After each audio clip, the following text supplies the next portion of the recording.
단가라든가 영업이익 측면에서 보면 해외 쪽이 훨씬 높아요. 글로벌리한 그런 카나다나 이런 쪽이 훨씬 높기 때문에 헐리우드나 해외 진출을 위해서 노르웨이 회사를 같이 인수해서 같이 가는 방법들을 계속 차곡차곡 쌓아나가고 있고요. 최대한 빠르게 올해나 성과를 좀 내보려고 하고 있는 거고, 하나가 또 엄청나게 큰 시장이 중국 시장입니다. 계속 콘텐츠는 중국 쪽은 미친 듯이 성장하고 있고, 지금 현재 저희가 중국 작품을 최근까지 3작품을 수행을 했고 하나는 좀 수행 중이에요.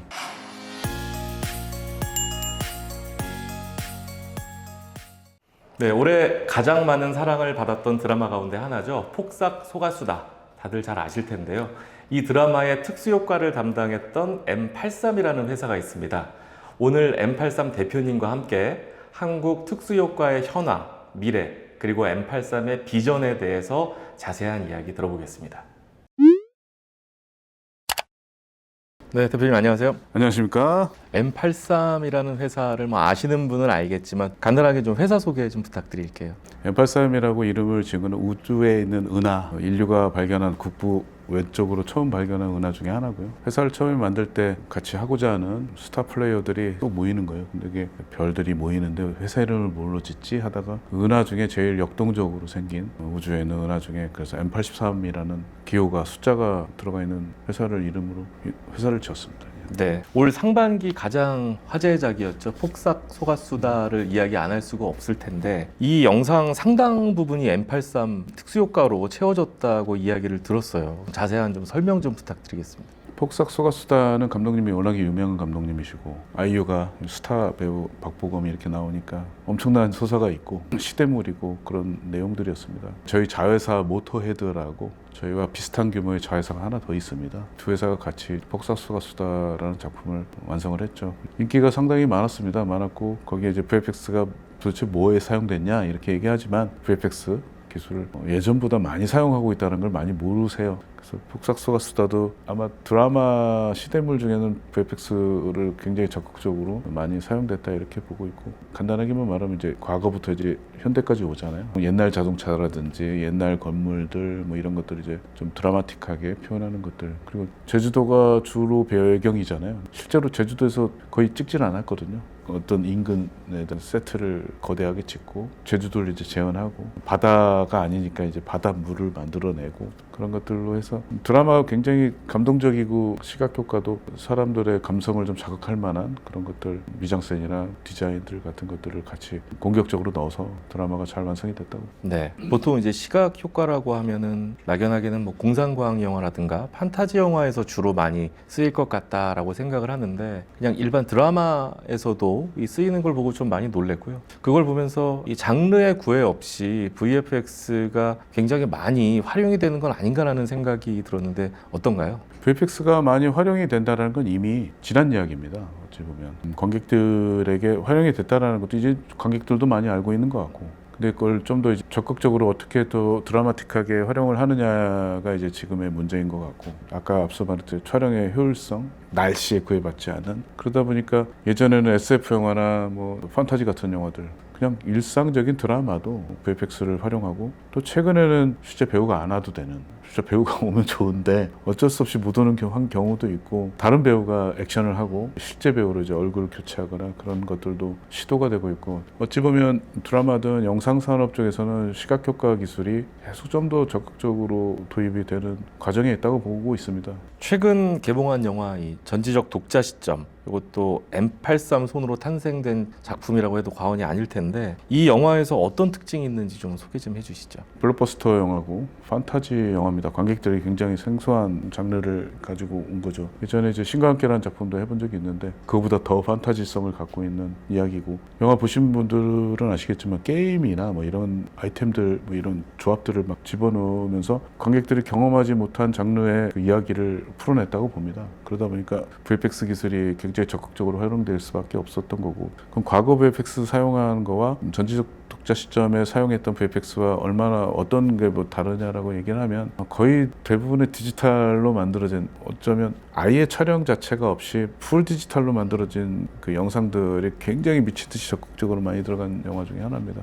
영화의 마지막에 액션 장면들 보면 이민호나 배우가 활약하는 액션 장면들도 배우도 디지털이고 배경도 디지털이고 크리처 괴물들도 디지털이고 그런 것들을 이제 시도를 제일 많이 했던 작품 중에 하나라고 봅니다. 시각 효과 완성도가 이 컨텐츠 성패를 좌우하는 경우도 좀 많이 보이는데요. M83의 기술적 완성도가 좀 어느 정도 수준이라고 볼 수 있나요? 제일 많이 들어본 질문이에요. 한국의 기술이 얼마나 돼 있냐. 83의 이제 시각효과 기술이 얼만큼이냐는 이제 한국의 시각효과 기술이 얼만큼이냐 같은 얘기거든요. 두 가지로 말씀을 할 수밖에 없습니다. 첫 번째는 이제 기술적 측면, 테크니컬리 어떤 수준까지 가 있냐. 두 번째 경우에는 아트웍. 얼마나 예쁘고 멋있고 하는 이제 문화적인 디자인 측면이 있거든요. 저는 기술적 측면, 테크놀로지 쪽은 거의 헐리우드하고는 100%랑 비슷하다고 봐요. 소프트웨어 사용 능력이라든가 뭐 한국인들의 손재주라든가 이런 것들은 굉장히 훌륭하거든요. 또 빠르고 그런 지점들은 뭐 헐리우드나 뭐 그런 나라들하고는 별 차이가 없다 이렇게 보시면 될 것 같고 이제 문화적인 측면은 좀 다릅니다. 이거는 SF 영화를 하고 싶어도 사실 우리나라의 SF 영화를 제가 진행했던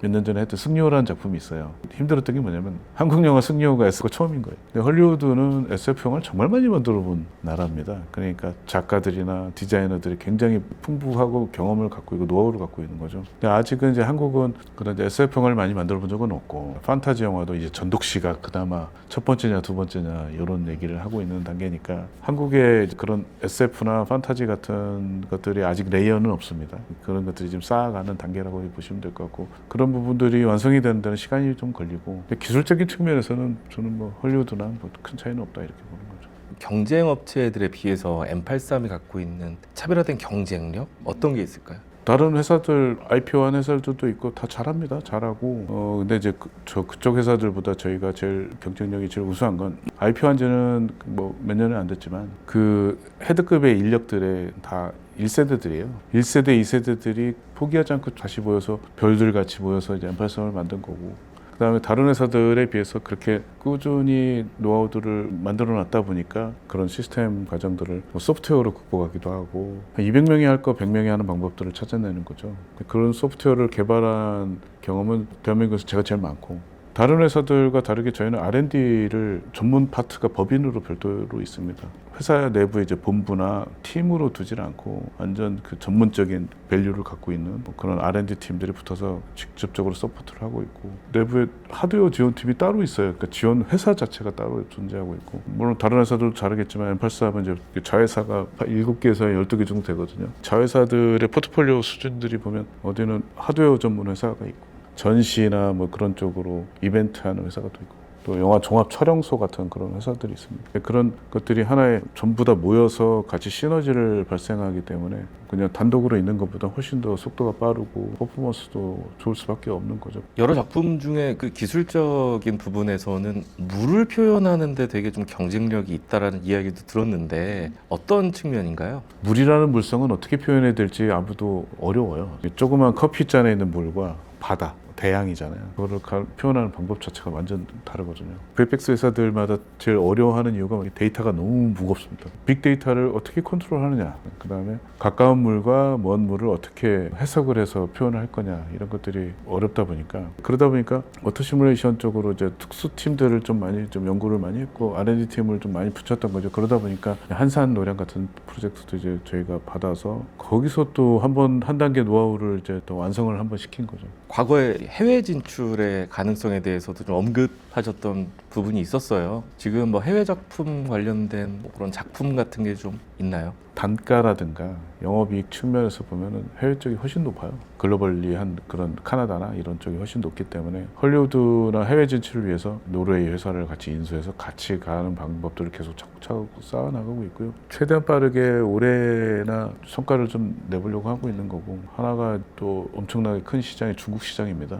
계속 컨텐츠는 중국 쪽은 미친 듯이 성장하고 있고 지금 현재 저희가 중국 작품을 최근까지 3작품을 수행을 했고 하나는 좀 수행 중이에요. 중국에 하나는 성하인몽이라고 굉장히 큰 프로젝트의 SF 영화를 저희가 지금 우주를 배경으로 하는 현재 좀 수행 중에 있고 이 프로젝트가 한 9월, 8월 정도에 이제 마무리돼서 넘어갑니다. 실적 얘기를 좀 나눠보겠습니다. 작년에 매출 성장은 이루어졌는데 영업이익은 좀 줄었더라고요. 좀 실적이 좀 주춤한 배경 그리고 올해 전망은 어떻게 되나요? 매출은 계속 늘고 있어요. 다행히 근데 이제 일감도 좀 있고 자회사들 연결 실적으로도 좀 충분하고 영업이익이 그만큼 늘진 못했어요. 늘지 못하는 게 여러 측면들이 있습니다. 저희가 산업이 뭐 하나만 집중해 있는 게 아니고 뭐 장비 쪽, AI 쪽도 있고 영업이익을 어떻게든 만들어내려면 어떻게든 비용을 줄이면 만들 수는 있죠. 근데 이제 작년에 IPO하고 한 1, 2년만 갈 게 아니라서 장기적으로 보아서 이제 비용도 많이 썼고 공격적인 투자도 정말 많이 했습니다. 많은 회사들을 인수하고 또 새로운 법인들도 많이 만들어놨고 그런 지점들에서 이제 비용을 좀 많이 쓴 지점이 분명히 있고요.